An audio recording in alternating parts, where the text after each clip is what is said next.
Alright, man. Shalom, shalom, shalom, yasher. Oh, Yaakwab.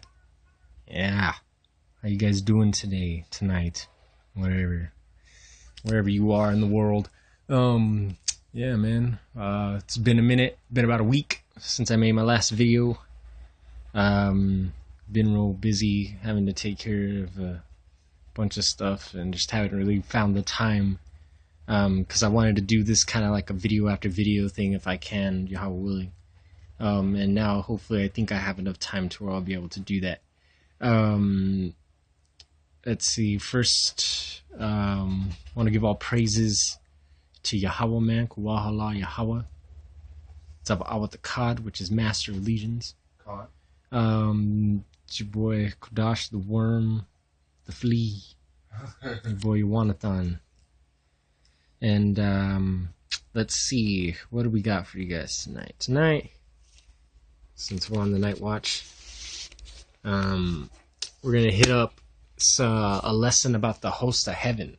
You know, so what we're gonna do is we're gonna break down book by book, ending with Torah. I like to end with Torah itself, just because it's like the best for last, I guess. I don't know, you know what I mean? Like I just see it that way. Maybe people figure I should do it first or something, but I don't know. I figure best for last.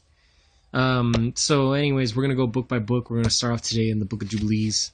We're gonna read some stuff about angels, the host of heaven, the watchers, the Nephilims, all that good stuff. We're gonna get a good, complete understanding on everything. We're going to start off, like I said, with the Book of Jubilees. We have quite the amount of stuff to go through that. Book of Enoch is even more. That's going to be really heavy. We're going to go through the Book of Enoch and really break it down and get everything that we can get from it. And then in the very end, we're going to go hit up the Torah, which I have it in here. Let's see, yeah, right there, host of heaven worship. Yeah, so we're gonna hit it up, and we're gonna break it down word by word and get it all going. So, but right now, we're going to start off with the Book of Jubilees. So let me explain. Okay, like I said, we'll probably maybe hit up some Dead Sea Scrolls if we have some time to. Like I said, I just wanted to give a complete, extensive, as much as I can fit in, overall lesson or study on the host of heaven, because around in Israel, there's a lot of confusion going around about that, and so we're going to clear up some stuff. Maybe we'll even touch on Yahweh and his throne. We'll probably I'll probably just dedicate a whole video to that. But we're going to get all the host today, so we can get an understanding of what it is, what their functions are, what exactly is going down, what role they've played in Yahweh's creation. So, like I said, and we're going to hit up like all our records that we have that are connected with the Dead Sea Scrolls, because you have the Dead Sea Scrolls and you have a lot of the Book of Jubilees found within the Dead Sea Scroll. In fact, I have a freaking lesson on this shit. Oh shit, it's my Gentiles lesson. I'm gonna put that away. Let's see. Righteousness, Dead Sea Scrolls. See, I wrote down all the places where Enoch is found. So we have all the Enoch stuff. We also have... what we got? Okay, starting over here. See, we got the Book of Jubilees. Maybe we'll go hit up some of that, just see, what we got going down. But Book of Jubilees found throughout the Dead Sea Scrolls. So, pretty deep stuff about Esau and Jacob in there as well. So we're gonna get that. We're gonna get all this stuff going. So let's go ahead and start off. I kind of wanted to read the back of this. Just because it's interesting, give a little bit more history on it. It says the Book of Jubilees, sometimes called the Lesser Genesis or Leptogenesis, is an ancient Jewish religious work, well, really Hebrew. Jewish didn't come along till later. But anyways, work of 50 chapters considered canonical by the Ethiopian Orthodox Church as well as Beta Israel or the Ethiopian Jews. So this book is really upheld in Ethiopia. It's because the Cushites are also involved in the theft of our heritage. So they try to claim the Ethiopian Jews, not saying that there aren't our people in Ethiopia, but they aren't the people that they show you. I'll tell you that much. But anyways, they do the same thing Amalek does. That's why even just a rough translation of the sons of darkness that you read about in the Dead Sea Scrolls, the darkness is Kawash, man. It's Cush. It's the sons of Cush, man. Like, I'm not saying that they're the ultimate evil or whatever, but I'm just saying, like, they're involved in that. You could go read the chapters about Gog and Magog in Ezekiel 38 and 39. They're involved with all that shit. They're involved with our stuff. That's why he sarcastically asks us, are you like the children? Are you not like the children of the Cushites to me, man? Like, what are you guys doing? Acting like a bunch of damn Chaldeans and shit, A bunch of wicked-ass Babylonians. But anyways, where it is known, they also claim to have our Ark, which is a bunch of horseshit, which is also known as the Book of Division. Jubilees is considered one of the pseudepigrapha by Protestant, Roman Catholic, and Eastern Orthodox churches. So they all know, they all recognize. It is also well known to early Christians as evidenced by the writers of Epiphanius, Justin Martyr, Origen, Diodorus of Tarsus, Isidore of Alexandria, Isidore of Seville. Damn, how many people are called Isidore, man? Goddamn. Eutychius of Alexandria, John Malalas, George Syncellus, and George Kedrenios, so all these different, so-called early church fathers, historians and whatnot, they all were well aware of the Book of Jubilees.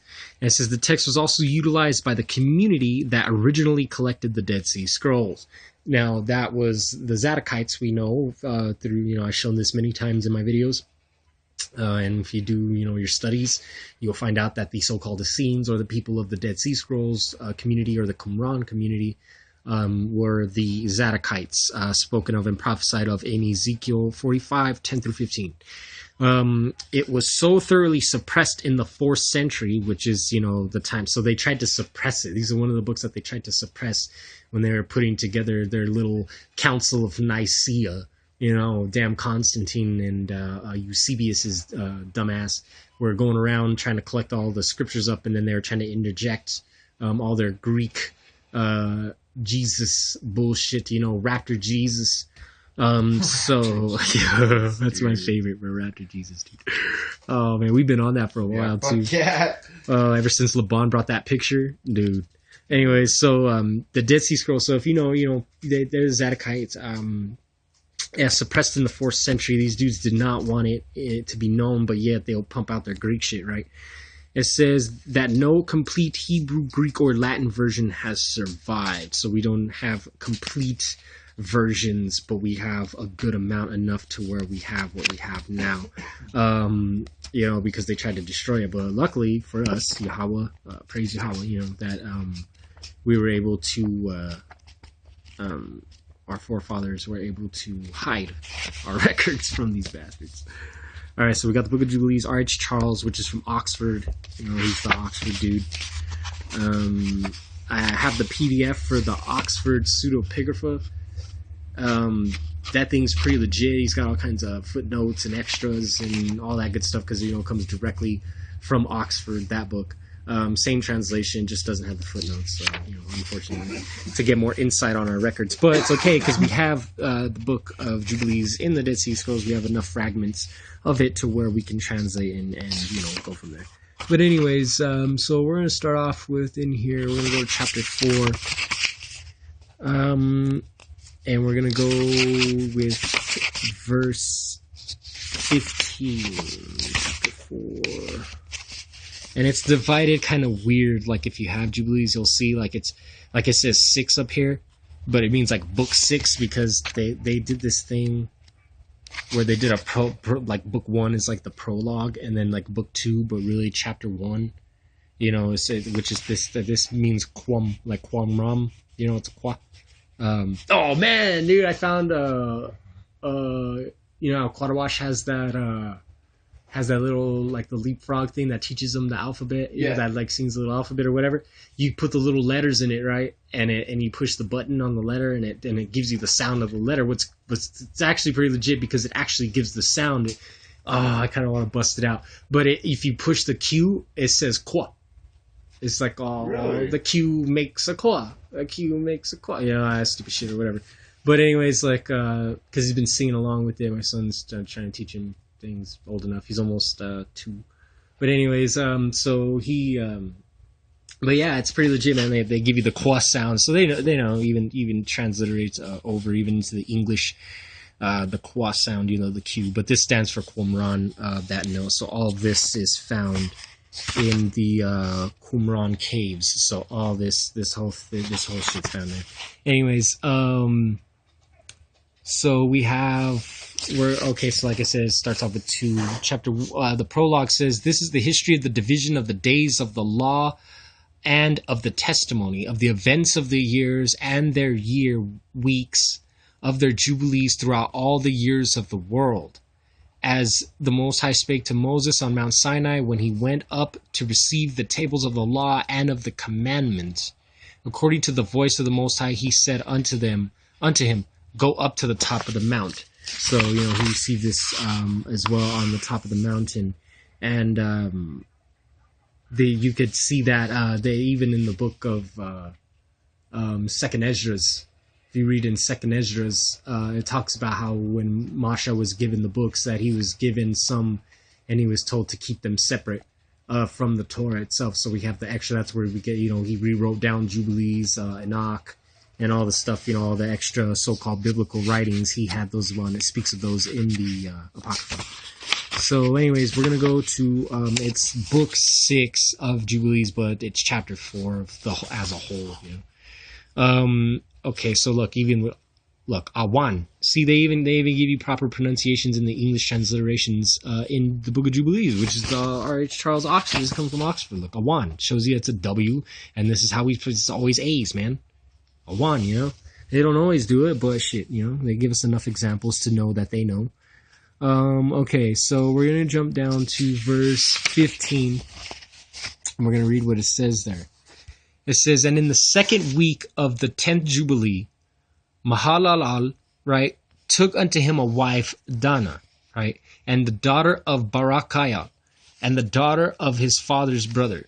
And she bare him a son in the 3rd week in the 6th year, and he called his name Jared, for in his days, or Yarad, in his days the angels of the Most High descended on the earth, those who were named the Watchers, that they should instruct the children of men, and that they should do judgment and uprightness on the earth." Right? So that's, you know, what they were originally meant for, the Watchers. They were supposed to keep watch over us, and they were supposed to help us out and give us knowledge and do all this stuff, right? But what did they do? They decided to take women, you know. They decided to do something that they were not commanded to do. Which in verse 21 it says, because it's talking about Enoch, right? And it says, let's see, we got verse 21. "And he was moreover with the angels," right? Because if you read down,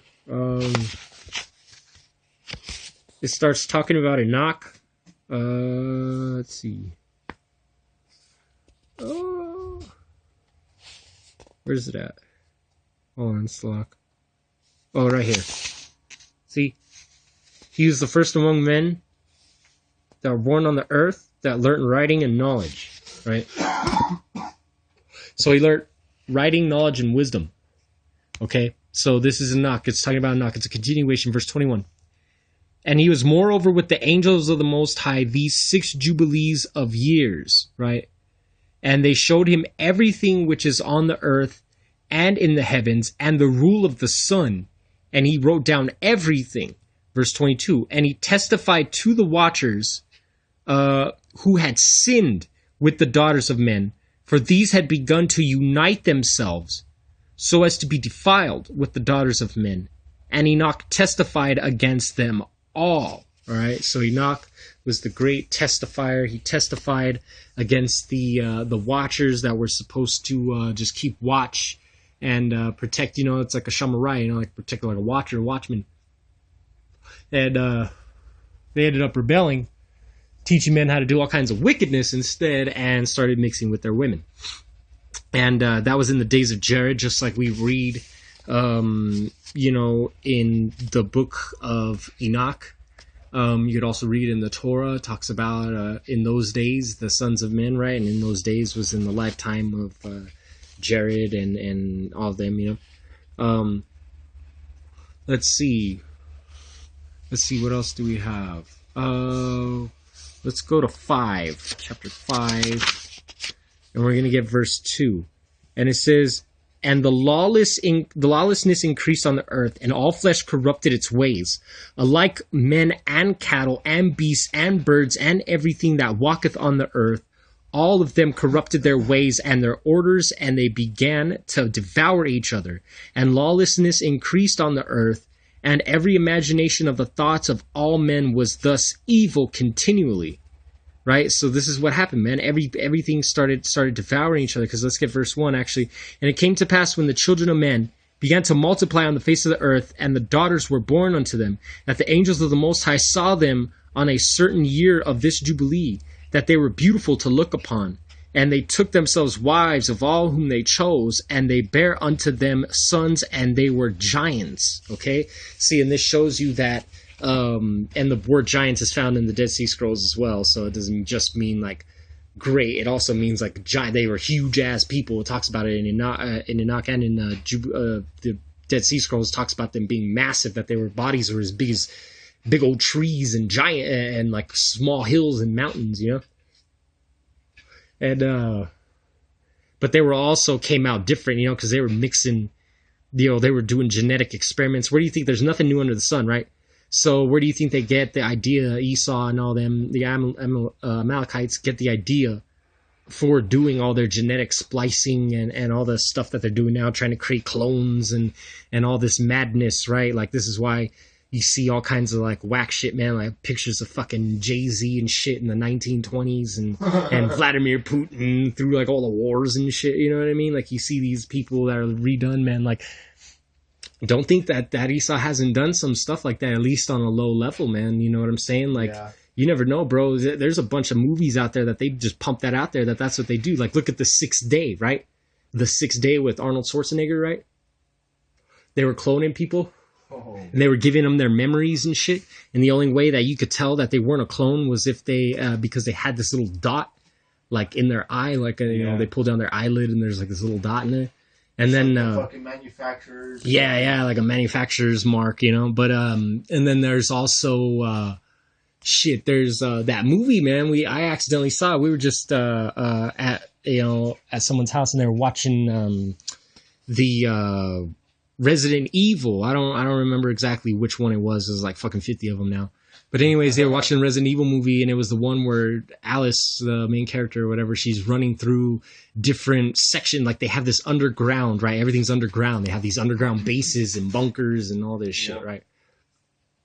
The Umbrella Corporation, right? The Illuminati, because they're like an umbrella over everyone. So we have this movie, right? And there's different sections for like different area. Like, they have a total simulation for New York. They have a simulation for Hong Kong, China or something. They have a simulation for different areas, different main spots of the earth to test how people would react. And they're just cloning people, man. They just have clones of mad amounts of people over and over and over, and they just eject them with their memories and run simulations to see how they act and see all this stuff. You know what I'm saying? So like, Terminator, bro. I don't know. Go look it up. Never put anything past these fuckers. They love to run their simulations. Right. So anyways, we got, so that's, they started, where do you think you got like dinosaurs and shit from, man? Because now they're starting to come out with, because at first dinosaurs were all lizards, right?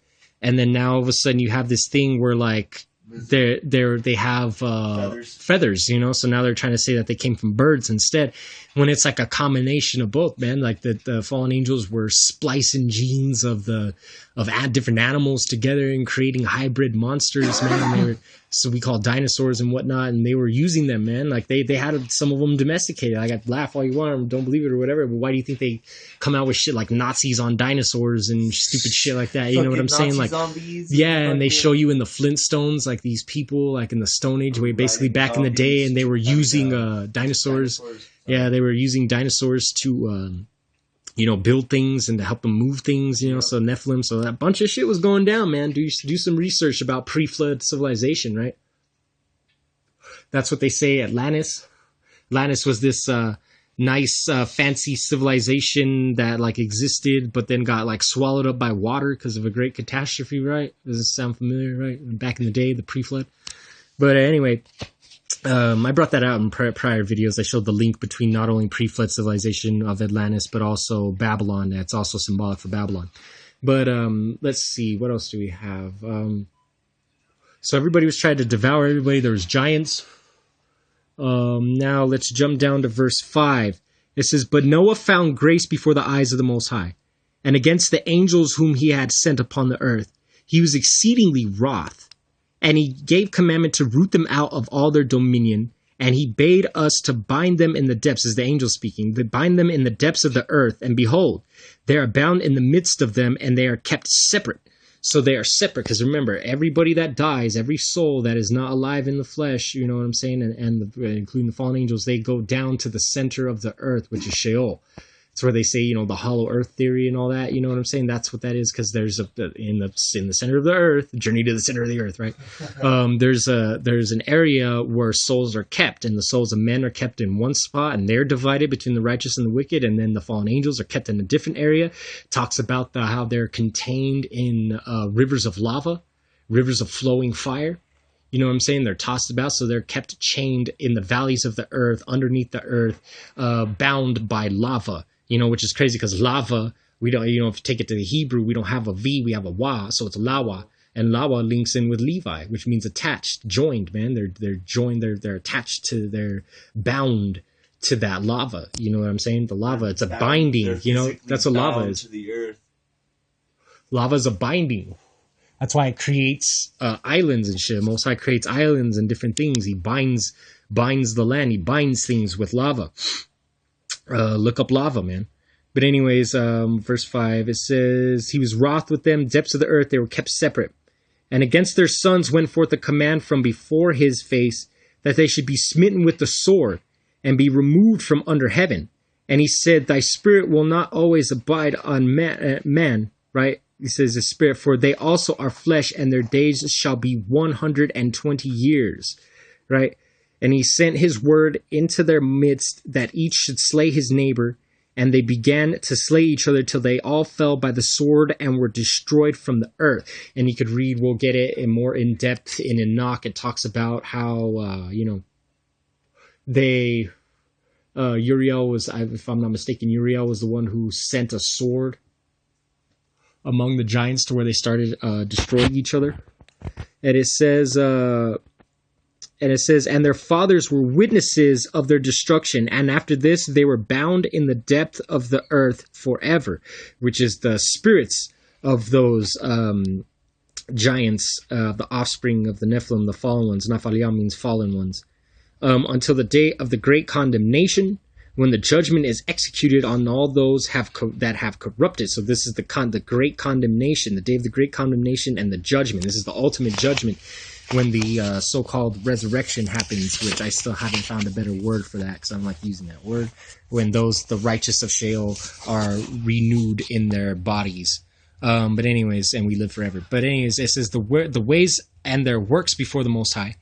And he destroyed all from their places, and there was not left one of them, right, whom he judged not according to all their wickedness. And he made for all his works a new and righteous nature, so that they should not sin in their whole nature forever, but should be all righteous, each in his kind always." So no more mixing breeds, you know what I'm saying, mixing up animals and doing all that nasty stuff, right? So now we're going to jump to chapter 7. I'm just going to keep it moving along. I'm just going to hit main points. If you want to read the book Jubilees, read it for yourself. Just hitting up main points so we can get as much in as we can because it's an extensive lesson. I want to try to make it as short as possible, but you know how that works with my videos. Verse 21, for owing to these three things came the flood upon the earth, namely, owing to the fornication wherein the watchers against the law of their ordinances went a-whoring after the daughters of men, and took themselves wives of all which they chose, and they made the beginning of uncleanness. Because they were basically raping, yoking up men's wives, man, yoking up women, man. They were committing fornication. They were just taking up whatever wives they wanted and creating abominations through them. It says, and they begot sons the Naphadiam, right? And they were all unlike, and they devoured one another. And the giants slew the Nephal, and the Nephal slew the Alial, and the Alial mankind, and one man another. So there was different classes of these Nephilim, man. There was different types of these giant creatures where you get, you know, like the cyclopses, and then there's the people with like multiple arms and shit, where you get like that worship from India and shit, you know, the Shiva, Goro, from Mortal Kombat, shit like that, you know. So there was different types of these Nephilim entities, these Nephilim creatures, and they were devouring each other, killing each other, and they were also killing man, and man was killing himself. So everyone sold himself to the work of iniquity and to shed much blood, and the earth was filled with iniquity. And after this, they sinned against the beasts, right? And the birds, and all that moveth and walketh on the earth, and much blood was shed on the earth, and every imagination and desire of men imagined vanity and evil continually. And it's because they were creating all these crazy hybrid monsters and doing all this, whatever they just wanted, man. Whatever their imagination wanted, that's what they were trying to do. And it was all vanity or emptiness and evil continually, right? So this is just nothing but wickedness going down. Let's jump down to verse 27. For I see and behold, the demons have begun their seductions against you and against your children. And now I fear on your behalf that after my death you will shed the blood of men upon the earth, and that ye too will be destroyed from the face of the earth. For whoso sheddeth man's blood, and whoso eateth the blood of any flesh, will all be destroyed from the earth. So now this is what they were afraid of, man, that man would just continue to shed blood and start to eat blood, you know, so where you get the vampirism and all this stuff from. And, you know, they were just doing all this wickedness, you know, which caused the flood to happen, you know, because that's why the flood came, because of the mixing, all this wickedness that was happening on the earth. And the demons were sent among the children, the souls of the giants, or the offsprings of the fallen ones, right? Those spirits, 10% of them were left to Mastema, or to Satan, so that he can control on the earth. And we're going to get that in a minute. So let's see, who's verse 29. And there will not be left any man that eateth blood, or that sheddeth the blood of man on the earth, nor there be left of him any seed of descendants living under heaven. Which goes in with the whole thing about prepare slaughter for his children, when it's talking about Lucifer, Amalek, right? In Isaiah 14, when it says prepare slaughter for his children, that they don't inherit any of the cities of the earth. Is why? Because they shed the blood, man. Because Abram, Esau, the bloody man. Abram, he's a blood shedder, blood drinker, all eating blood, drinking blood, shedding blood, blood, right? The brood. So anyways, now we're going to go to chapter 10, verse 1. Just give me a sec. Chapter 10, verse 1. Okay, sorry. I have to, like, hold this book weird, so sorry if I don't always get to point and stuff. Like, this book is, like, really, like, tightly bound, so it's hard to get, like, a stable thing going. And anyways, so it says, chapter 10, and in the third week of this Jubilee, the unclean demons began to lead astray the children of the sons of Noah, and to err and to destroy them. And the sons of Noah came to Noah their father, and they told him concerning the demons which were leading astray and blinding and slaying his sons' sons. And he prayed before the Most High his power, and he said, the Most High of the spirits of all flesh, who has shown mercy unto me, and hath saved me and my sons from the waters of the flood, and hast not caused me to perish as thou didst the sons of perdition. So those are the sons of perdition, man, and the sons of Baal, man, the sons of the Baals. Anybody who follows the wicked ways of Satan, the fallen angels, and the demons. Okay, now this is post-flood stuff. So these are the demons coming post-flood, causing everybody to go astray, man. This is why you got Nimrod going and making Babylon and doing all kinds of wicked shit, right? Everybody started doing wickedness because the demons jumped on everybody right after the flood and started having them go off, you know? Let's see. What else do we got? Now let's go to verse 5. And we're going to go read through verse 14. And thou knowest how thy watchers, the fathers of these spirits, acted in my day. And as for these spirits which are living, imprison them and hold them fast in the place of condemnation, and let them not bring destruction on the sons of thy servant, my power. For these are malignant and created in order to destroy. So see, they were created to destroy. And let not them rule over the spirits of the living, for thou alone can exercise dominion over them. Only Yahweh has true dominion over everything. You know what I'm saying?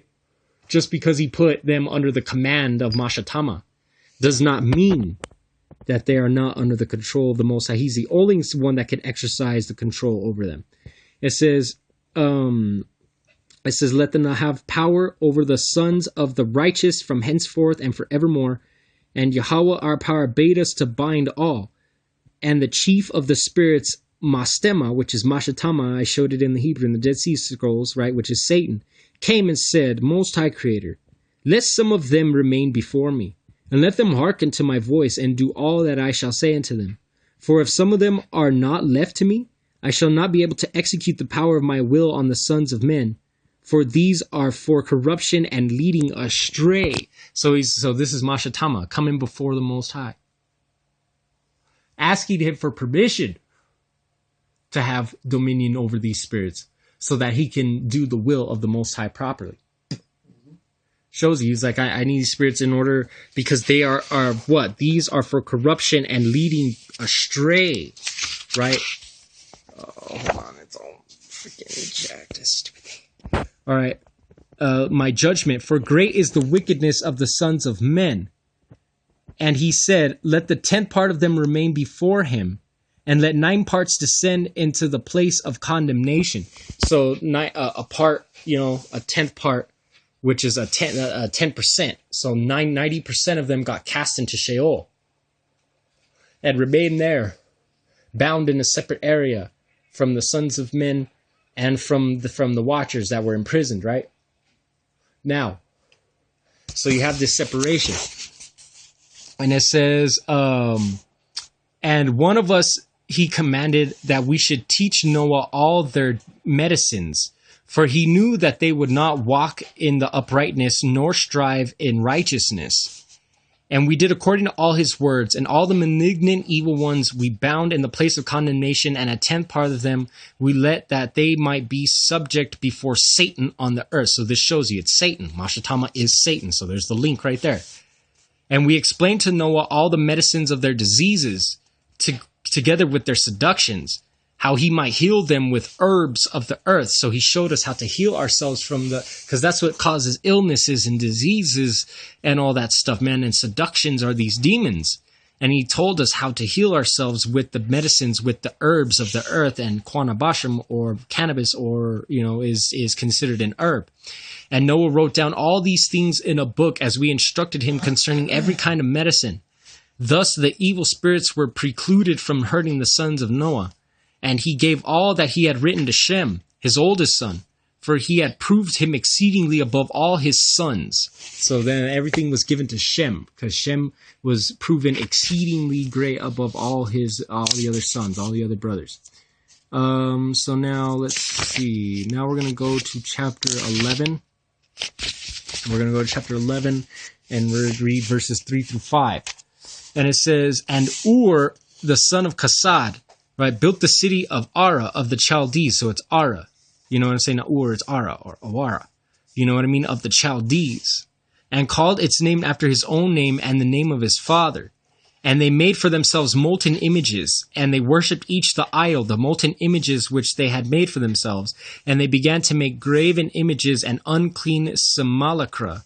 And malignant spirits assisted and seduced them into committing transgression and uncleanness. So these spirits, these demons, helped everyone in Chaldea, in Ur, in Ara, to start committing wickedness, right? And to start transgressing with the idols of these things, you know. And it says, and the prince Mastema exerted himself to do all this.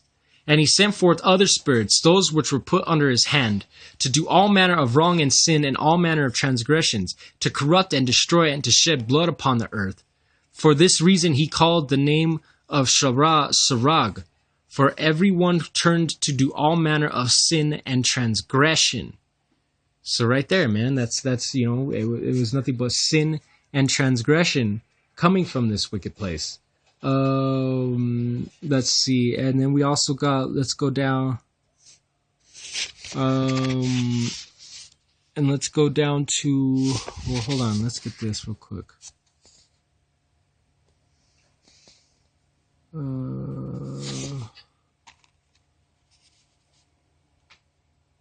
See, look, and then we got right here, it says, let's just keep reading it. It says, and he grew up and dwelt in Ur, right? And he dwelt in Ur of the Chaldees, near to the father of his wife's mother, and he worshipped idols, and he took to himself a wife in the 36th Jubilee in the 5th week, in the year of thereof, and her name was Malka, the daughter of Kabar, the daughter of his father's brother, and she bare him Nahor, right? So this is where Nahor comes from, and he worshipped idols. So we came from idol worshippers. The first year of this week, and he grew and dwelt in Ur of the Chaldees, and his father taught him the researchers of the Chaldees to divine and augur, and according to the signs of the heavens. So they were doing star worship, man. They were charting the stars and doing all kinds of shit. The astrology, astronomy, whatever, whichever one is the one that, because one of them just means just charting the stars, and the other one is actually making like worship out of it. Now, it says, let's see. Let's go to verse 11. And the prince Mastema sent ravens and birds to devour the seed which was sown in the land, in order to destroy the land and rob the children of men of their labors, before they could plow in the seed, and the ravens picked it from the surface of the ground. And for this reason he called his name Terah, because the ravens and the birds reduced them to destitution and devoured their seed. So then he sent, you know what I mean, Mastema was sending spirits to devour the seeds, man. See, he sent all kinds of shit will go down, man. Using beasts of the field to come after you. As Yahweh, if you're against him, Yahweh will allow Mastema to do these things to you. You know what I'm saying? So anyways, and Abram, if you keep reading, he ends up showing people how to plow the land. He shows them how to work the land and to plant the seeds, and everything works out. So anyways, let's go to 12 now, chapter 12, and we're going to go to verse 20, I believe, yes. And it says, deliver me from the hands of the evil spirits. So this is him praying. This is, if I'm not mistaken, Abram. Yep. Abram is praying to the Most High.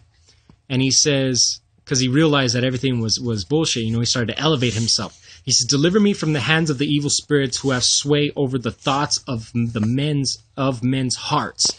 So see, they have evil spirits, man. These demons have power, have sway over the thoughts of your mind, man. This is why you have to have that hedge that Yahweh creates, man. Yahweh will create a hedge and keep those things from you. He will not allow them to. And let them not lead me astray from thee, my power.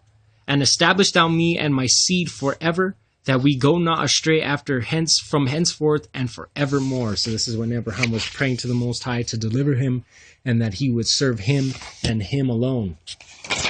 Now let's keep on going. We're going to go to chapter 15 now and get some more information. Let's see. Let's go to chapter 15. Okay, chapter 15, book 25. And we're going to start at 27. Okay, 27. Okay. It says, for all the angels of the presence, right? There's the angels of the face, because there's 7 archangels and then 4 exalted that are the angels of the face. And the angels of the sanctification have been so created from the day of their creation. And before the angels of the presence and the angels of the sanctification, he has sanctified Yashar'al, that they should be with him and with his holy angels. You know what I'm saying? And what's this about? Because look, let's go up to verse 26. And everyone that is born The flesh of those whose foreskin is not circumcised on the 8th day belongeth not to the children of the covenant of the Most High made with Abraham. So this is when he made the covenant of the circumcision, right?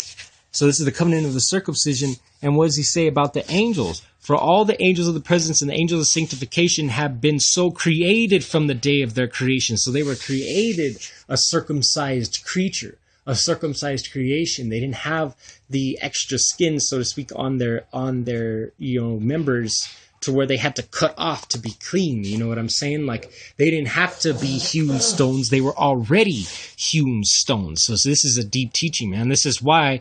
And what did it say? And then it goes even deeper. For before the angels of the presence and the angels of sanctification, he had sanctified Yashar'al. So he knew Yashar'al was coming. He knew Ya'aquab was going to come, and that he was going to establish his seed, and that seed to be the seed, man. Why? Because what does it say? That he should be with him and with his holy angels. That's why it says we are gods. We are the Alahayim, man. We are a lower created creature. We were made a little lower than the angels, right? We were created like a type of, it's even like symbolically or spiritually, it's like we're like a fallen angel. You know what I'm saying? Like, that's what that also represents, the teachings of the fallen angels. It does, on a spiritual level, also represent, the fall of Israel. Like, we were Adam, in his creation, he was created lower than the angels, but he fell. You know what I'm saying? He was like Allahim, he was like a power, and then he fell into corruption. And now it's our job to get back to that state of being, so that we may dwell with him and his holy angels. That's why he says, so I will be your power and you may be my people. And he would give us strides amongst the angels, like it says in Zechariah, the 3rd chapter, right? And it says, and do thou command the children of Yashar'al, and let them be observed the sign of this covenant for their generations as an eternal ordinance, and they will not be rooted out of the land. So this is an observance that we are supposed to observe, to not be rooted out. And it says, verse 31, and this is why we got rooted out, because remember, even in the time of the Greeks and then in the time of the Romans, they were causing our children to not circumcise, or our people to not circumcise their children. And that started this whole chain reaction, and it still happens to this day. Verse 31, and he sanctified it and gathered it from amongst all the children of men. For there are many nations and many peoples, and all are his. And over all hath he placed spirits in authority to lead them astray from him. So that shows you, what does it say? That even goes with the book of Ecclesiasticus or Sirach. In the Apocrypha, where it says that there is an angel, there is an Alahayim basically placed over each nation, and then he also placed the spirits on them to lead them astray, to worship. That is their portion, was to worship that. But if they chose to turn from that wickedness and worship Yahweh, then they can. But it says, but over Yashar'al he did not appoint any angel or spirit, for he alone is their ruler. So he didn't do with what he did with the other nations. That's why he says, you have I only known, because he set himself as a ruler over us instead of the angels, like he did over the nations. And Hashatan is over the nation of Esau, and they know this even in their encyclopedias. It says, and he will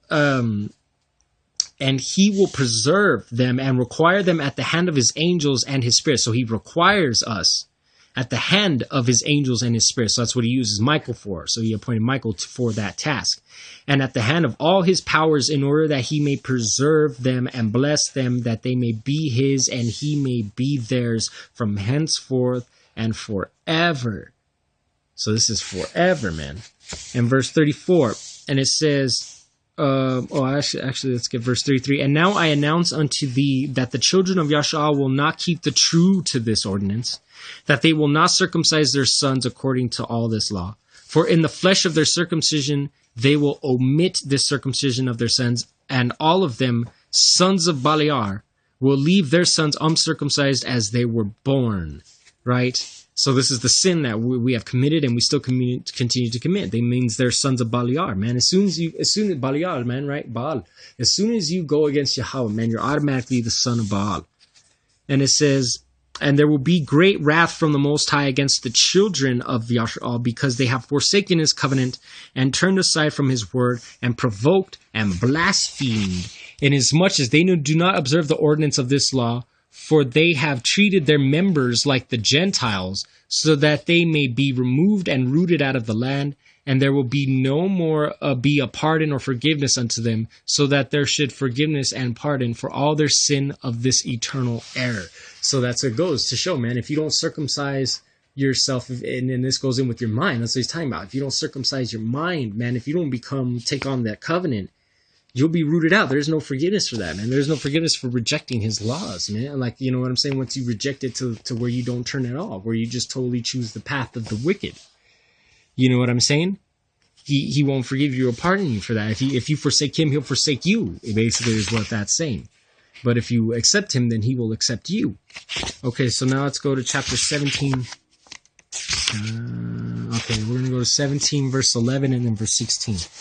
And it says, "And the angel of the Most High, one of the holy ones, said unto her," and this is talking about Hagar, right? So the angel of the Most High went and talked to Hagar. "Why weepest thou, Hagar? Or Hagar? Arise, take the child and hold him by him in thine hand. For the Most High has heard thy voice and has seen the child. And she opened her eyes and she saw a well of water." So this shows you it's the same vision that was written of in the Torah. Now we're going to go to verse 16. I'm just giving every reference, man, just so everyone has everything.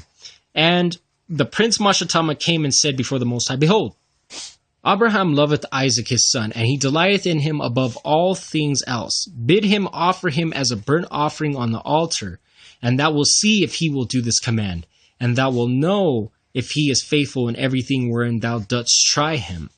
And the Most High knew that Abraham was faithful in all his afflictions, for he had tried him through his country and with his famine, and had tried him with the wealth of kings, and had tried him through his wife, when she had torn from him, and which she had torn from, which is, which she was torn from him when she was taken, right, from the Egyptians, and with the circumcision, and has tried him through Ishmael and Hagar, his maidservant, when he sent them away." So that was another trial of Abraham to see if he was willing to let go of the heathen, the heathen wives, which goes in with Ezra. You know what I'm saying? Let go of the heathen wives. See, everybody goes and takes that. "Oh, see, we're not supposed to marry other nations." No, you motherfucker. First off, if you do the research, you'll see that the wives that they were taken are the wives that we were specifically not to be taken of, because they were banned from the congregation. So first off, that's why they were released. Second off, because they diluted the princely lines and the priesthood. And then thirdly, because their children, if you read, they could not speak Hebrew, and they followed the ways of the heathens, meaning their mothers followed the ways of the heathens, meaning they had to let them go, which is what happened with Hagar and Ishmael. That was what that was a example of. And see, he put Abraham through a lot of tests, right? And it says what? "And in everything wherein he was tried, he was found faithful, and his soul was not impatient, and he was not slow to act, for he was faithful and a lover of the Most High." So Abraham did what he was supposed to do. There's no ifs, ands, buts, or none of that, right? So now, and then you'll see that's where the test, that's why he tested, just like Job, right? Satan came before the Most High, told him to test Job. Same thing, or asked him to test Job, I should say, Salak. And that's the same thing coming now. He came before Abraham to test him with Isaac, with the sacrifice. He was tested and passed. Okay, so now we go chapter 18, verses 9 through 12. And what does it say? "And I stood before him and before the prince of Mastema." So now this is when Isaac his son, he stretched forth his hand and the knife to slay Isaac his son. "And I stood before him." So this is the angel of the Most High, it's Michael, "And before the prince of Mastema," just like in Zechariah 3. "And the Most High said, Bid him not to lay his hand on the lad, nor do anything to him. For I have shown that he has shown that he feareth the Most High. And I called him from heaven and said unto him, Abraham, Abraham. And he was terrified, and he said, Behold, here am I. And I said unto him, Lay not thy hand on the lad, neither do thou anything to him. For now I have shown that thou hast feared the Most High, and hast not withheld thy son, thy firstborn son, from me. And the prince of Mastema was put to shame. So it shows you, man, Abraham passed the test. Michael delivered the message to not sacrifice the son because he passed the test, and Mastema was put to shame. And Abraham lifted up his eyes and looked, and behold, a single ram caught by his horns. And Abraham went and took the ram and offered for it for a burnt offering instead of his son, which is beautiful because if you remember the story, what did Isaac ask him? Where's the offering that we're going to offer the Most High? And what did he say? Don't worry, son, Most High is going to offer supply an offering. And look what he did, man. He supplied the offering. Man, Yahweh's beautiful, man. Mm-hmm. Too great. Too great to even fathom. Now we're going to go to 19:3. And it says, and Abraham went to mourn over her and bury her. So this is when Sarah died. And we tried him. So the angels tried him to see if his spirit were patient and he were not indignant in the words of his mouth. For he was found patient in this and was not disturbed. For in patience of spirit he conversed with the children of Heth to the intent that he should give him a place in which to bury his dead, which shows you that he passed that test, man. He was not impatient, which is what we broke down with the Ark of the Covenant, did we not? In the last few lessons, we broke down the Ark of the Covenant, and that you were supposed to take a double portion, right, of length, which is the represents patience. So it's all about that patience, man, not being harsh, man. That's what we all have to learn how to do, is be patient with the Most High. And to not be harsh with our words and not to be, lash out and get mad just because things happen, and he will help us out. Now let's jump down to verse 25. And we got...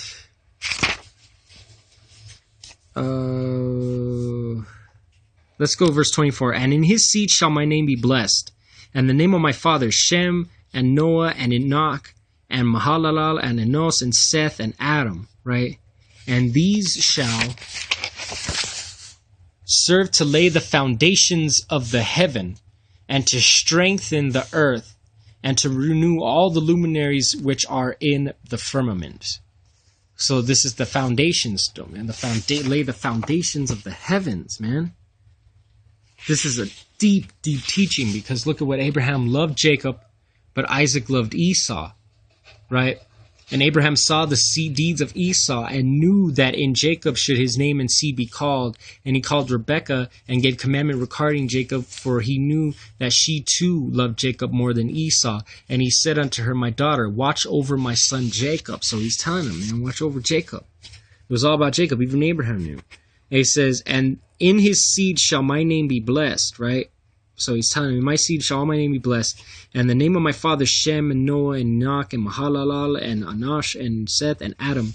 And these, right, these shall serve to lay the foundation of the heaven and to strengthen the earth, right? And to renew all the luminaries which are in the firmament. So that's how powerful our peoples is, man. It's a renewal. We help to renew the luminaries. You know what I'm saying? And that's deep, because what's the luminary? Luminary is the angel, and that's what they're doing. They're helping do the foundation to strengthen, to help renew in the luminaries, which is because we're like I guess, like I said, we're like a lower angel.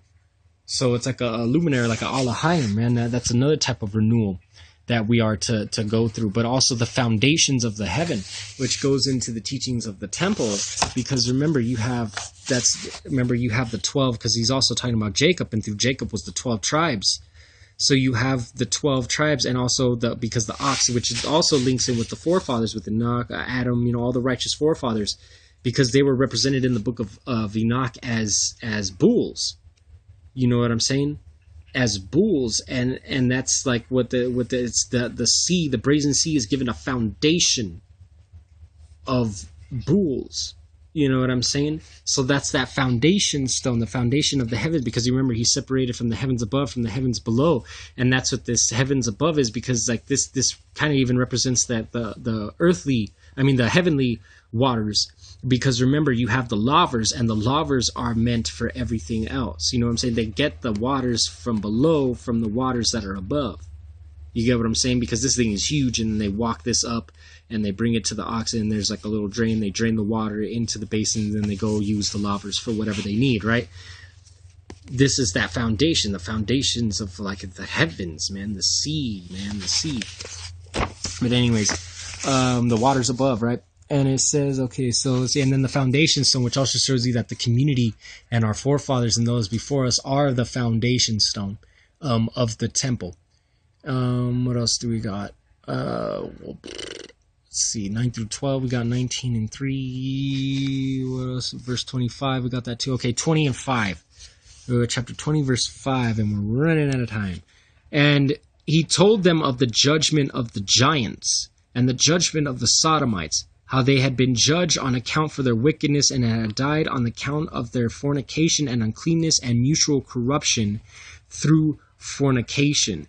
So it shows you, if you go up, Abraham revealed everything, you know what I'm saying, to his sons, was telling them all about the judgment of them. Oh man, look.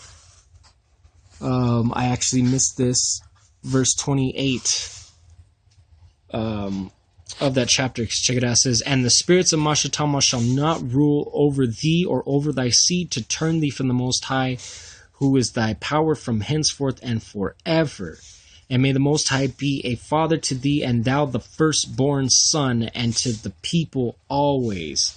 Go in peace, my son. So it shows you, even then, we are the first begotten, man. We are the firstborn son of the Most High. You know what I'm saying? His people. We are to be the firstborn son. And we are not to be ruled by Mastema and his wickedness.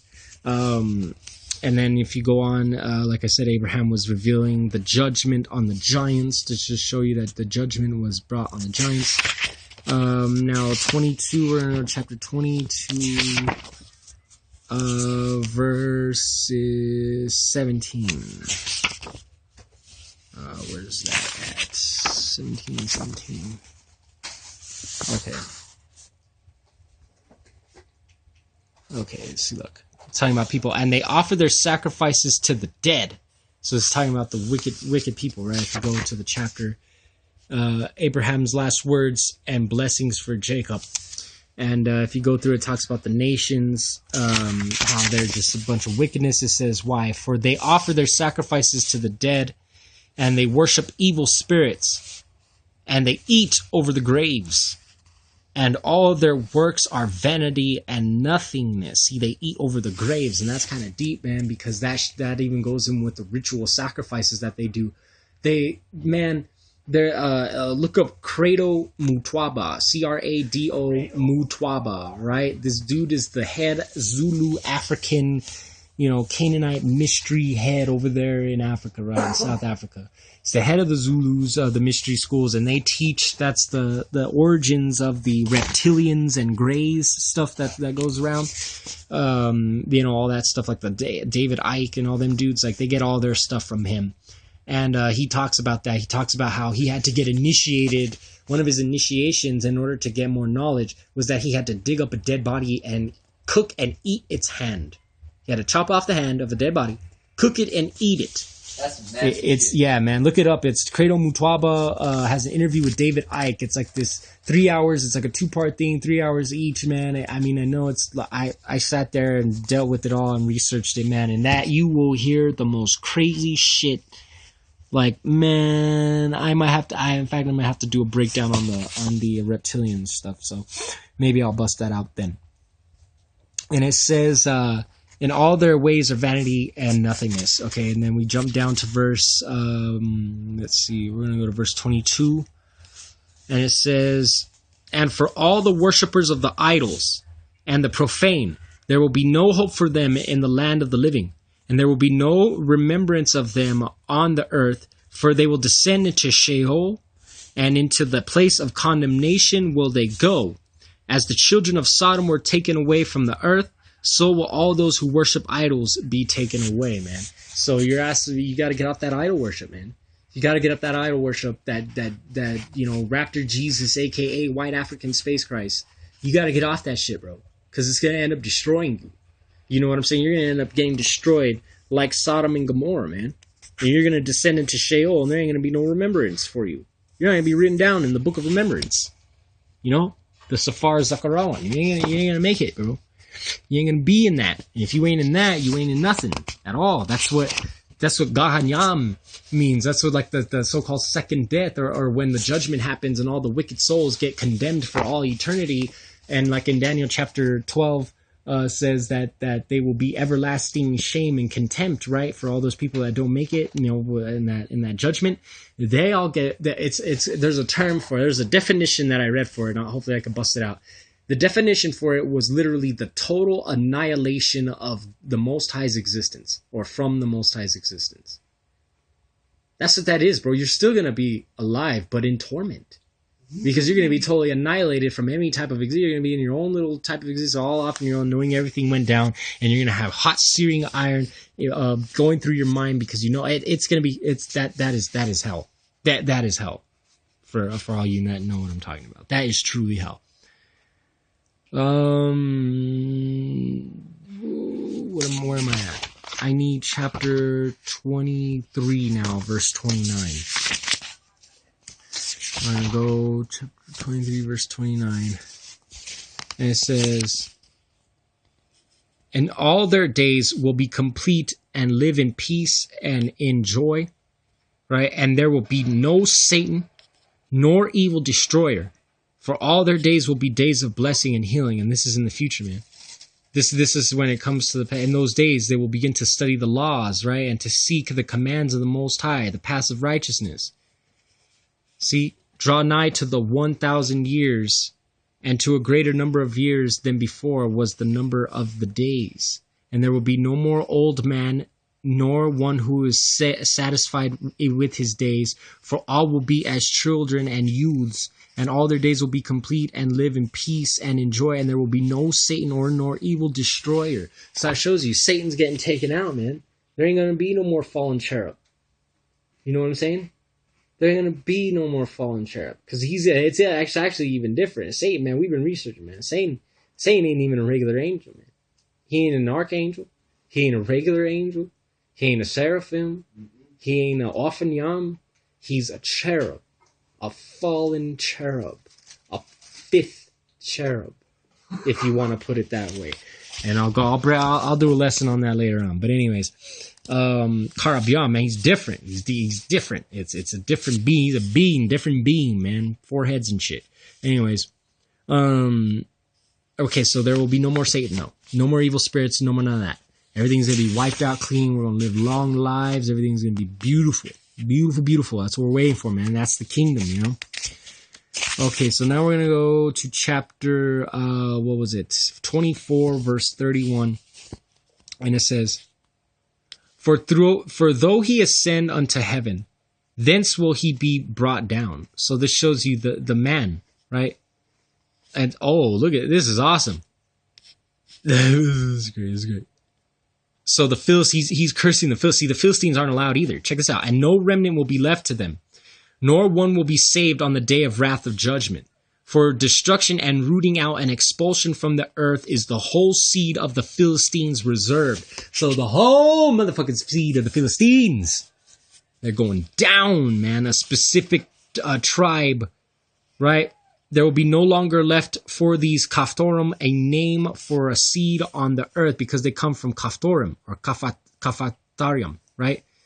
That's the where the Philistines descend from, and he descends from Mitzrayim or Egyptians. So there's a certain tribe of Egyptians that ain't gonna be there no more, man. The Philistines are done. They're done, son. They're done. And what does it say? For though he ascend unto heaven, right? And this is like for Esau too. Thence he will be brought down. And though he make himself strong on earth, thence he will be dragged forth. And though he hide himself among the nations, even from thence will he be rooted out.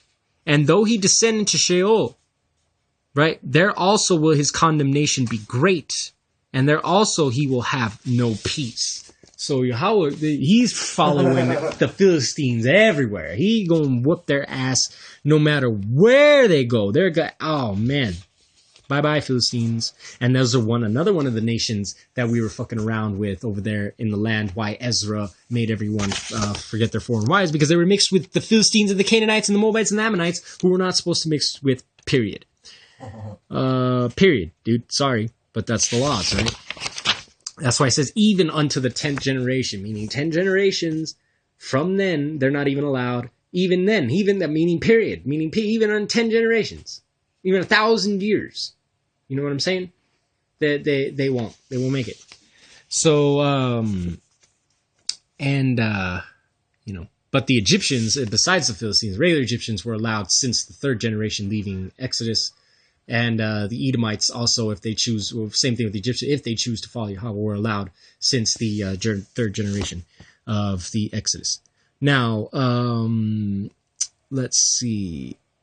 We have, where are we? We're on chapter 25, 25? Or we're heading to 29. Let's go to chapter 29. Now, I'm sorry if this cuts out. I'm just going to keep reading until it cuts out, and then we'll probably have to finish this off and link it in with Enoch, because we're almost done, but I don't know if we're quite going to make it. Okay, so we got 29, 9 through 10, and what it says. But before they used to call the land of Gilead the land of Rephaim, right? For it was the land of the Rephaim, and the Rephaim were born there. Giants whose height was 10, 9, and 8 down to 7 cubits. And their habitation was from the land of the children of Ammon to Mount Hermon. And the seats of their kingdoms were Karnaim and Ashtaroth and Adrai and Mashar and Bawan. Okay, so those are all their lands, Karnaim. That's why I have Ashtaroth, Karnaim, right? That's where they dwell. That's the Rephaim. That's why they were still worshiping, messing around with the giants, man, with the fallen angels and worshiping them and shit. Down from Mount Hermon. They set up by where their fathers descended from, because they descended from Mount Hermon, right? And the Rephaim. Look at that. 10 cubits, right? What's 10 cubits? 10 cubits. A cubit is a foot and a half, right? So what's 10 cubits? A foot and a half. That's really times 10. Weird. 2 cubits would be 3 feet, right? Times 5 would be what? 15 feet? 15 feet tall? Around 15 feet tall? Something like that, yeah. So look at that. 15 down to 10, 9, 8 down to 7. So we had like 15-foot dust. Those are just the Rephaim. Those are post-flood giants, mind you. Not pre-flood giants. Them motherfuckers were huge. We're talking post-flood giants. Post-flood, second influx of angels that came down. Why do you think you see so-called shooting stars, right? And so-called meteorites and all that stuff. What do you think that shit really is, dude? Fallen angels. Fallen angels, man. Hitting the earth. And when they hit the earth, they create, that's why you find meteorites. You never find a big old meteor, none of that crap. What do you find? A little tiny rock, little tiny rocks that were created from the concussion of whatever type of fire or whatever type of metal the angel was made from. Whatever type of substance the angel was made from. Mixed with the combination of earth that it hits. Well, it's the same thing with like lightning. You know, even your New Testament is like, oh, I saw lightning fall from heaven, Satan like lightning fall from heaven. What does lightning do when it hits sand? It creates glass. That's the same type, all those moonstone, all that, the stones and meteorites and all that shit. That's the chemical reaction of fallen angels or demons hitting the earth at high altitudes, right? And creating these things. But anyway, that's another lesson. So these Rephaim, man, big old dudes, big old guys. All right, so now we're going to go to chapter 35. And yeah, we're getting close to the end. We're not quite there. 33. Damn, this one-hand flipping shit. Oh, shit, I went too far. Okay, hold on. Okay, 35. All right, 35, 17, and 18. Which this you could also find in the Dead Sea Scrolls, the whole thing. Fear thou not on account of Jacob, for the guardian of Jacob is great. See, the guardian of Jacob. So you got that Q, Quamran. Okay, so the guardian of Jacob is great, which is the Melchizedek, man. Lakzadakwa. I've shown this before. It's Michael, right? So the guardian of Jacob is great and powerful and honored and praised more than the guardian of Esau. So then you have the guardian of Esau, or the angel. An angel is like a guardian angel, right? An angel guardian. That's what that is. The angel of Jacob, right? That stands over Jacob is great and powerful and honored and praised more than the guardian of Esau, who is Satan, Hashatan, that fallen cherub. And Rebekah sent and called Esau, and he came to her, and she said unto him, I have a petition, my son, to make unto thee, and to do thou promise to do it, my son. And he said, I will do everything that thou said unto me, and I will not refuse thy petition. And that's what she's like, oh, well, don't go after your brother Jacob and all that stuff. But obviously, he did not listen to the petition. Okay, so now we're going to go to chapter 40, verse 9. We're getting real close to the end now. Almost there, man. I wish I could squeeze it in. Hopefully I have enough time. Hopefully this thing won't cut me off. I'll be really pissed. If it does, Kawahala Yahweh Zaba'awat Akkad, Shema Yashra'ah, Yahweh Alahaya, now Yahweh Akkad, Barakatam, Barakata Yahweh, Barak Hasham Yahweh, Barak, Ahab Yahweh, and Barakatam Akyama Akwat. And we got chapter 40, verse 9. And what does it say? Wow, there we go. Look, wow, we have a wow right there. Nice. All right. So anyway, verse 9. It says, and the land of Egypt was at peace before Pharaoh because of Joseph.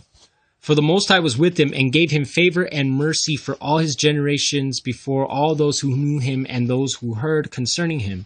And Pharaoh's kingdom was well ordered, and there was no Satan and no evil person therein. Right? And the king called Joseph's name Shaphan Tafans, or what you got there. So we'll bust that out in the Hebrew and check it out at another time.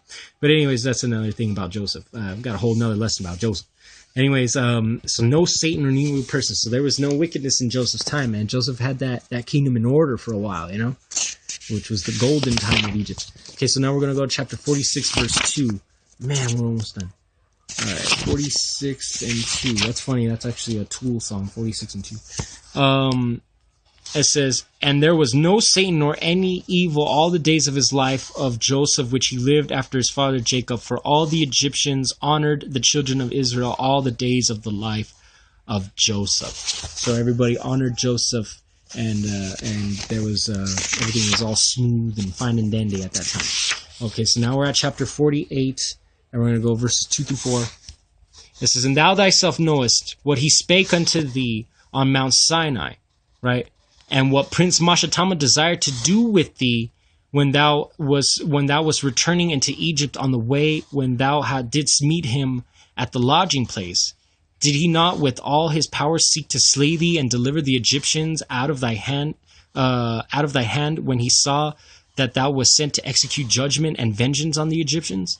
And I delivered thee out of his hand, and thou didst perform the signs and wonders which thou wast sent to perform in Egypt against Pharaoh, and against all his house, and against his servants and his people. So those were the plagues, man. So look at when we went into Egypt, when we went into when we lodging, Mastema was the one that tried getting us to destroy us. He's the one that got Pharaoh to try to genocide our people and our children and all that stuff, man.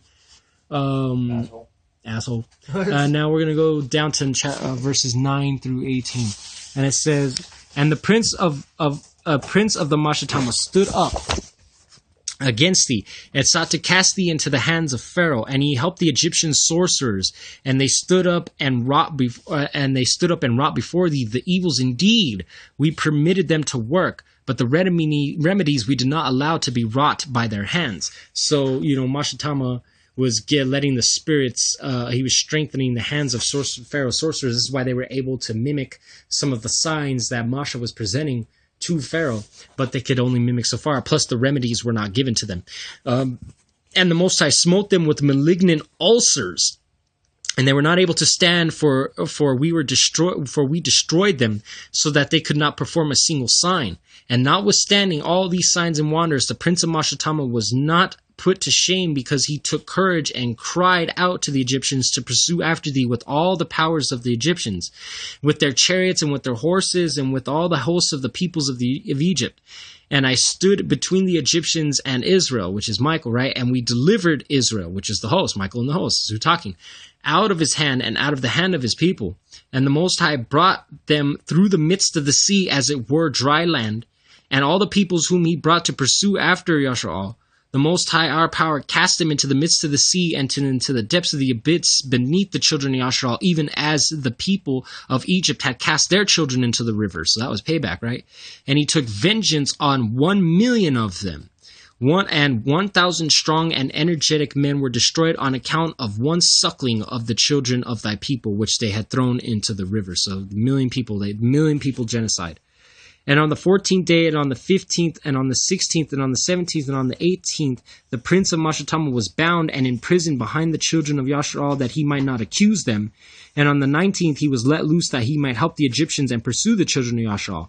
And he hardened their hearts and made them stubborn, and the device was devised by the Most Higher Power, that he might smite the Egyptians and cast them into the sea.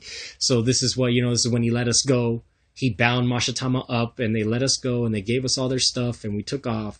And then he roused them back. He was loosed back out, and he roused up, and all of this was the devise of Yahweh.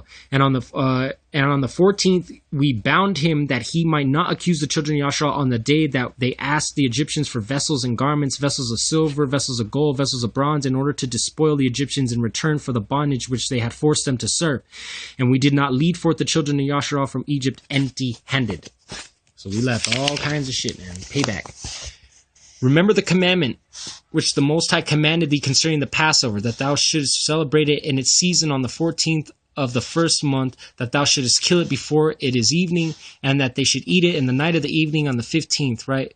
Time of the setting of the sun. For on that night, the beginning of the festival and the beginning of the joy, you were eating the Passover in Egypt, when all the powers of Mastema had been let loose to slay all the firstborn in the land of Egypt, from the firstborn of Pharaoh to the firstborn of the captive maidservant, and in the mill and into the cattle. And this was the sign which the Most High gave them, into every house and into the lintels of which they saw the blood of a lamb of the first year. Into that house they should not enter to slay, but should pass by it. And all those should be saved that were in the house, because of the sign of the blood that was on its lintels or its posts.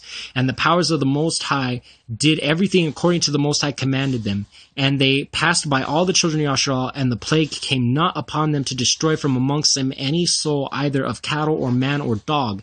And the plague was very grievous in Egypt, and there was no house in Egypt that there was not one dead, and weeping and lamentation. And all Yashar was eating the flesh of the Paschal lamb, or the Passover lamb, drinking the wine, and was lauding and blessing and giving thanks to the Most High Power of their fathers, and was ready to go forth from under the yoke of Egypt and from the evil bondage.